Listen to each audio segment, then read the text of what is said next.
Got another unboxing of a collaboration today, but not my own. Mr. Stridewise, Nick English, the wisest strider there ever was. And this is a pretty cool little collaboration because, you know, collaborations are fun because you're doing such limited numbers. You have this sweet spot between the really, really small, like one-man shops where you can make literally anything you want, but it's going to take you forever and you can only make so many, versus a giant company like, say, even like Nike. You know, like they've got to make tens of thousands of units to justify it. And so there's a sweet spot in between with these like handmade companies, these small companies, and they have a big enough production that they can make some really cool and unique stuff at a big enough scale that they can actually sell it and make it worth their time.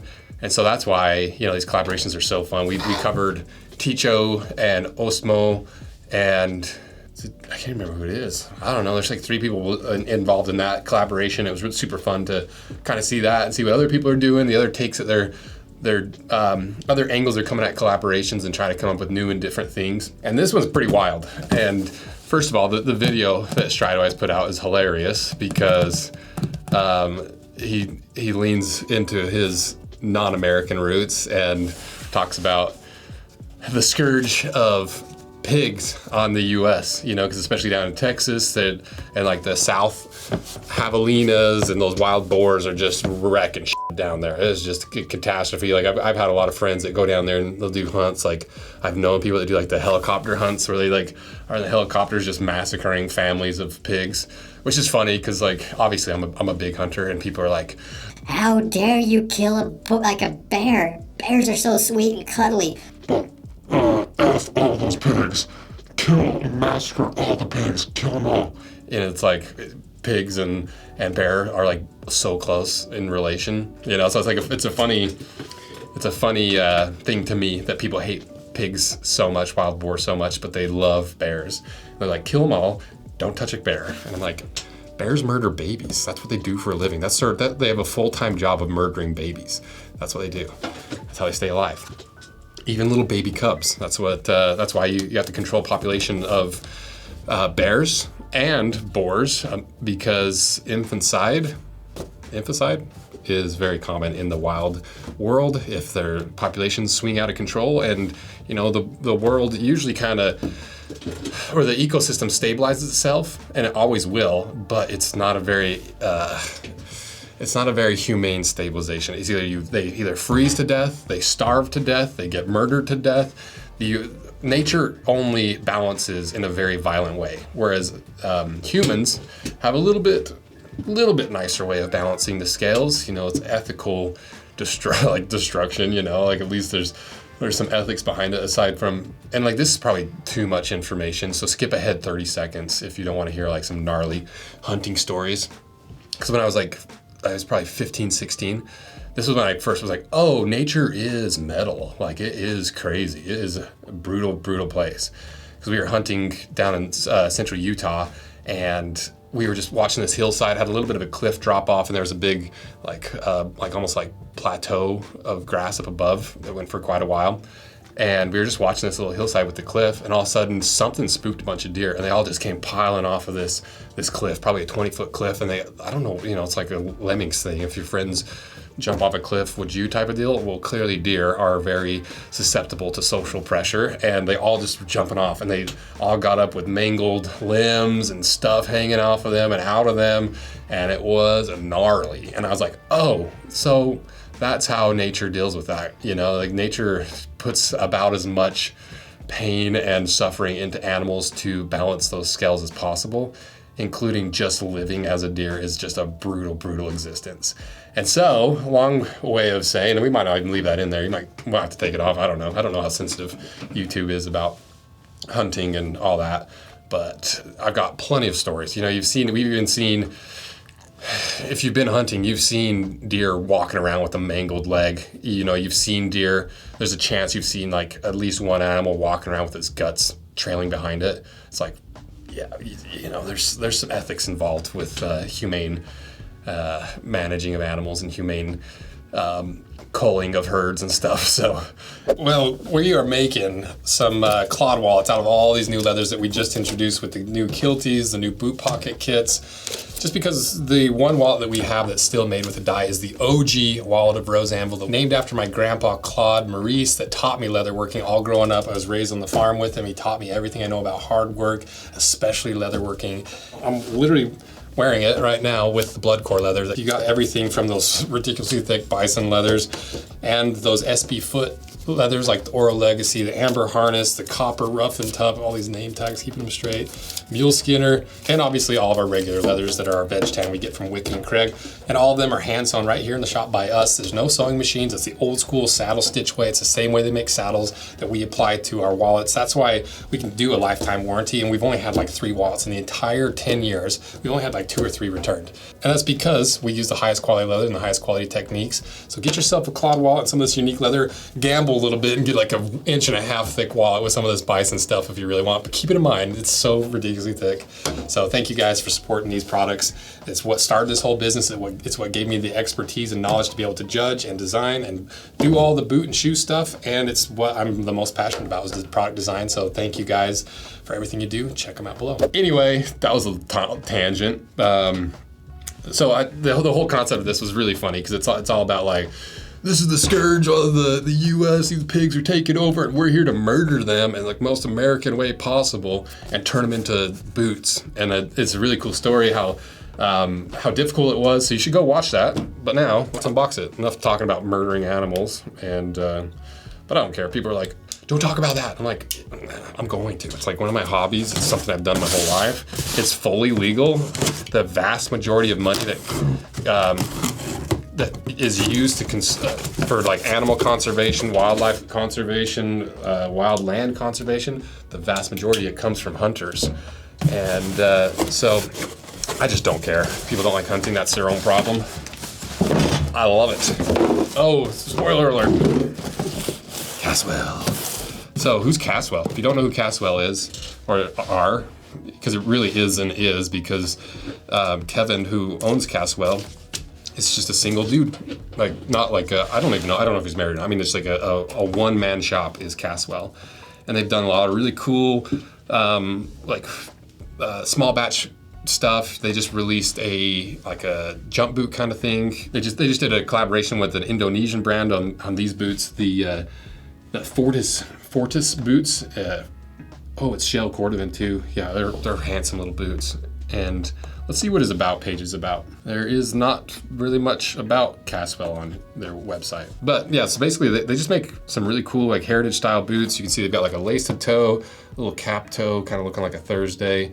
Just your classic service boot, a mock toe. We actually unboxed one. I forgot. We unboxed this one, this chestnut oiled latigo, and it was so pretty. This leather's so pretty.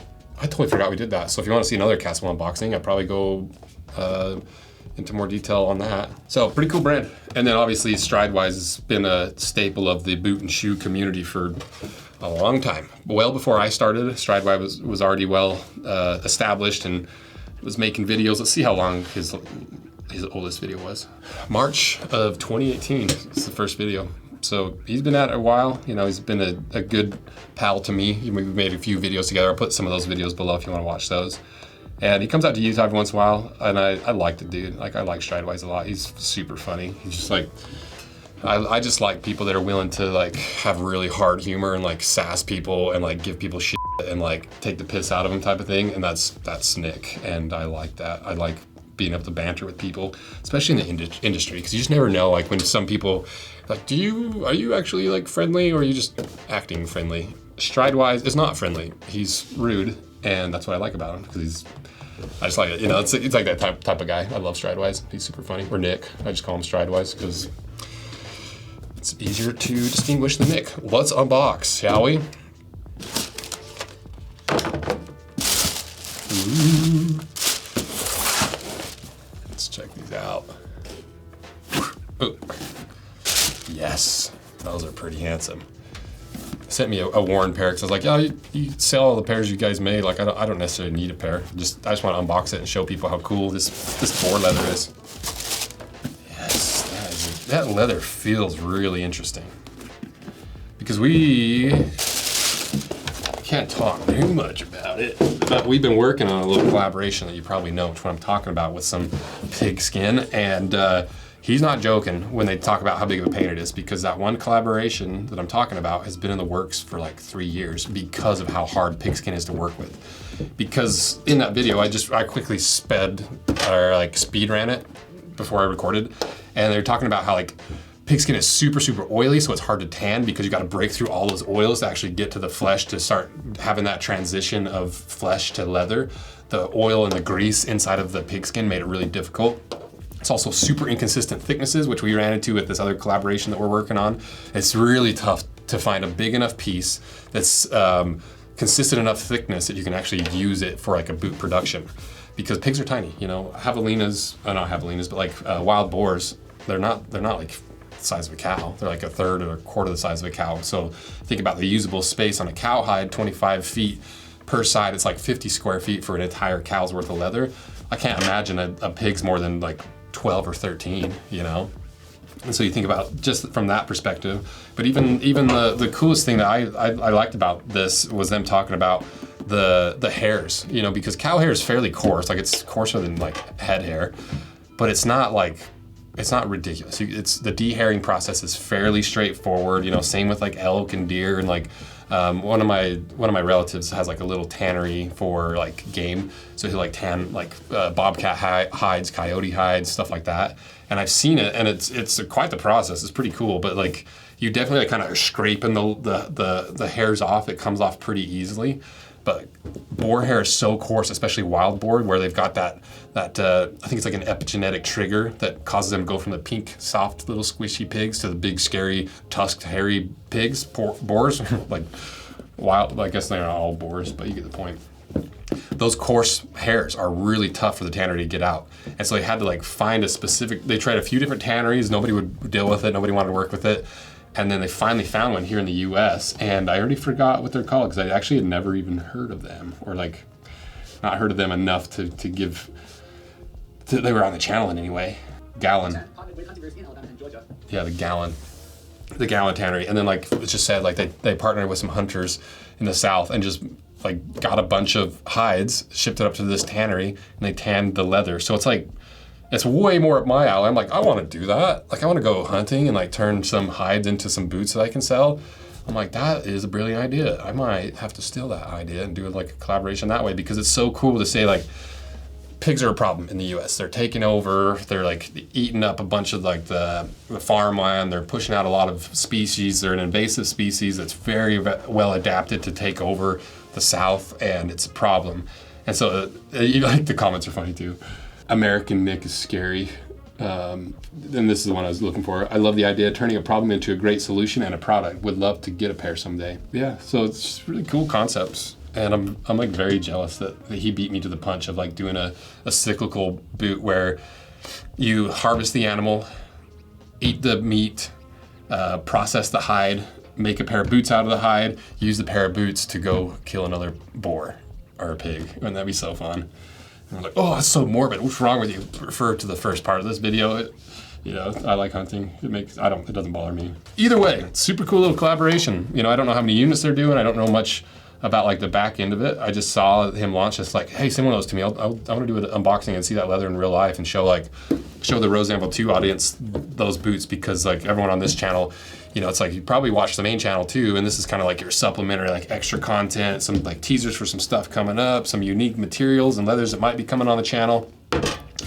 So if you want to see it cut in half, let me know. I'm sure Nick would be happy to have them cut in half, because I want to cover some pigskin some more, because like I said, we got a pigskin project in the works, and these turned out really, really cool. I love this leather. I think it's a really nice texture. You can see where all the hairs come through. And how much are they? We didn't even get to that. The Feral Swine, I forgot that's what they call them. The Feral Swine. Okay, oh my gosh, is that the hat? That's just the down payment, right? They're $189. Yeah, total cost $380. It's just the half. It's the down payment of $190. So pretty cool boot. You know, Caswell, from what I've seen, leather insole, leather welt, leather midsole, leather heel stack, like leather lining. Like it's up to that high quality heritage standard, from at least from what you can see from the outside. So check him out below. Go watch that video on Stridewise's channel. He's been a good support of me over the years, and we've worked together a lot. And so I like to highlight some other people's projects, especially when they're doing really cool stuff with cool stories. And yeah, it's just used with that classic thing, a rising tide lifts all ships type of deal, or boats. I don't know the exact quote, but you get the point. So check him out, and check out Caswell. Super cool dude. Just a one-man shop making some really unique stuff. And anytime that's this small of a company, it's fun to get involved because like you can be a part of it. They're so small, you can be like, hey, here's some ideas. What about this? And they take a lot of feedback from the customer base, and you get a lot of really unique stuff. And so it's fun to be involved with a small company like Caswell.